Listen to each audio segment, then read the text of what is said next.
দেখেন আজকে এয়ারপোর্টের অবস্থা, কাউন্টার সব ফুল। ইউএস বাংলা ফ্লাইটে লোক নিয়ে আসছি,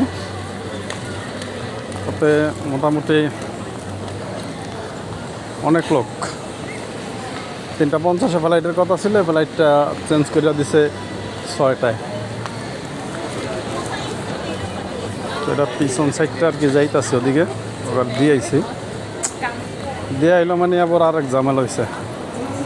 লোকগুলা বুকিং দিতে পারতেছে না, কারণ আবার আমরা ডাকতেছে।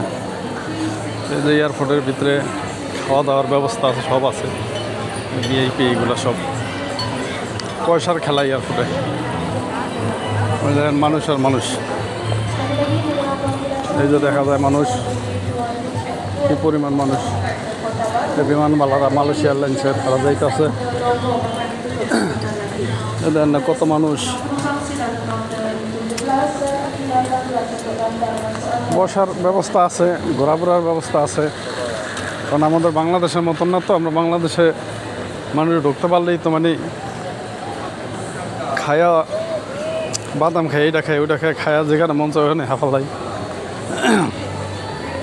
এরা কিন্তু এটা করে না, এই জায়গায় আছে সিস্টেম মতন আছে, সিস্টেম মতনই এরা ঘুরতেছে, ইয়ে করতেছে। হ্যাঁ, ঘুরিয়া যাইতেছে, কোনো সমস্যা নেই, কোনো সমস্যা নেই। মিল মতন এরা যাইতেছে আইতেছে, কোনো ঝামেলা নেই। এই যে মানুষগুলা, এগুলো হলো নেপালি। এইটা এই গ্রুপটা নেপালি গ্রুপ, নেপালি। নেপালি এটা হলো বাংলাদেশের, এটা বাংলাদেশ না, এটা মালয়েশিয়া এয়ারলাইন্সের। এটা ওই সামনে ইউএস বাংলার পিছন সাইড দিয়ে আমি যাইতেছি।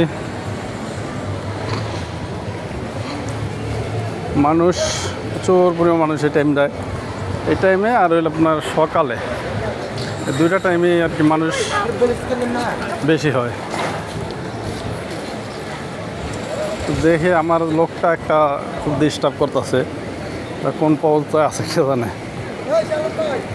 যাই দেখি ওর একটু বুকে নিয়ে লাইনে খাড়া করে দিয়ে তারপর যাই, দেখা যাক কী পরিস্থিতি। দেখেন অবস্থা,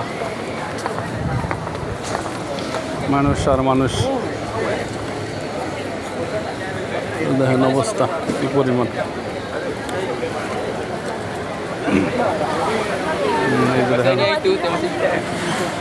হ্যাঁ, এটা নেপাল এয়ারলাইন্স, নেপালের।